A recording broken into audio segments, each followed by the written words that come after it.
Hi, I'm Cornelia PARCHMENT-HORN with Vine & Country in Weybridge. I wanted to briefly touch on a thought about property pricing.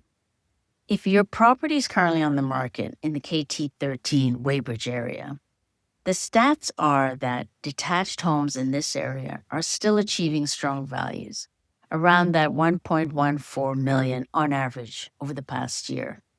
However, the average time to secure a sale now sits roughly at about 19 weeks, and a significant proportion of homes in this bracket are requiring at least one price adjustment before progressing.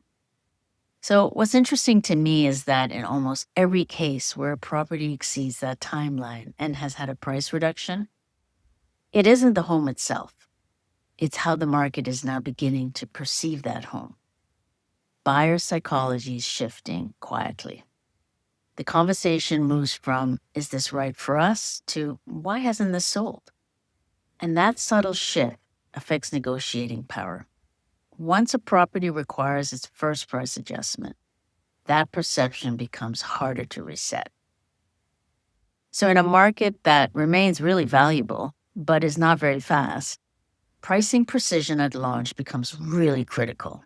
The strongest outcomes are almost always created early through targeted positioning, disciplined pricing, and exceptional presentation that feels really intentional from day one. So, if and when the time feels right, my details are below.